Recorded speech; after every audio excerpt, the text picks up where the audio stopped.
தெரிகிறது. பிரபஞ்சத்தினுடைய பிரம்மாண்ட தேவையான மின்சார பல்பை கண்டுபிடித்த தாமஸ் ஆல்வா எடிசன் பல்பு இருக்கு இல்லையா, உங்கள் பள்ளிக்கூடத்தில் சூரிய வெளிச்சமே பல்ப் மாதிரி வருது.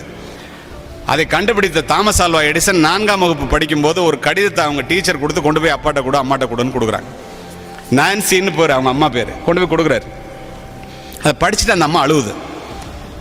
ஏமா அழுவுற, அதில் என்ன எழுதியிருக்குங்கிறார்.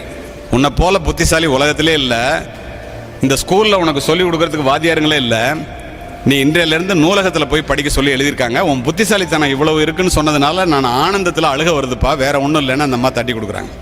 அப்படியாம்மா, அப்போ நாளையிலேருந்து நிறைய புத்தகம் இருக்கிற இடத்துக்கு போகிறேன்னு சொல்லிட்டு தினம் நூலகத்துக்கு அந்த அம்மா கொண்டு போய் விடுறாங்க, படிக்கிறான். மாணவ செல்வங்களை, பெற்றோர்களை நன்றாக கேட்டுக்கொள்ளுங்கள், ஒரு தாயினுடைய சக்தி எவ்வளவு பெரியது என்று. நூற்றுக்கணக்கான கண்டுபிடிப்புகளை கண்டுபிடிக்கிறான் தாமஸ் ஆல்வா எடிசன். அவங்க அம்மா ஹாஸ்பிட்டலில் இருக்காங்க, இறந்துடுறாங்க.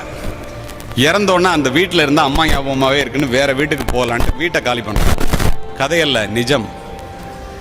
காலி பண்ணும்போது ஒரு கடிதம் உழுவுது புத்தகத்தில் இருந்து. அதை எடுத்து பார்க்குறான். 4வது படிக்கும்போது வாத்தியார் எழுதி கொடுத்த, டீச்சர் எழுதி கொடுத்த கடிதம். அந்த கடிதத்தில் உங்கள் பிள்ளை மூளை வளர்ச்சி இல்லாத குழந்தை, இந்த பிள்ளை இந்த பள்ளியிலே படிக்க முடியாது, அழைத்து கொண்டு போய் விடுங்கள்னு எழுதியிருக்க அந்த டீச்சர். ஆனால் இவங்க என்ன சொன்னாங்க, நீ தாண்டா உலகத்திலே புத்திசாலின்னு. அவன் எதை நம்பினான், அம்மா சொன்னதை நம்பினான். குமரி குமரி அழுகின்றான் தாமஸ் ஆல்வா எடிசன். அழுதுட்டு எழுதுறான், மூளை வளர்ச்சி இல்லாத முட்டாளாக பிறந்த என்னை இந்த உலகத்திலேயே புத்திசாலியாக மாற்றியது என்னுடைய ஏழை தாய் என்று எழுதுகின்றான்.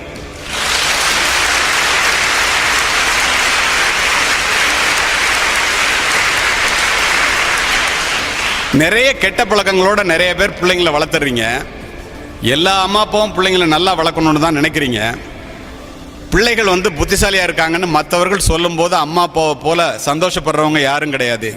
ஈன்று புறந்தறுதல் எந்தலை கடனை, சான்றோனாக்குதல் தந்தைக்கு கடனைங்கிற மாதிரி, பெருமவற்றுள் யாம் அறிவதில்லை, அறிவார்ந்த மக்கட்பேறு அல்ல பிறங்கிறார். உன்கிட்ட இருக்கிற சொத்துலேயே பெரிய சொத்து உன் பிள்ளைங்க தாண்டா. ஒரு சாதாரண விவேகானந்தரை நீங்கள் நினச்சி பாருங்க, நரேந்திரன் விவேகானந்தரோட பேர்.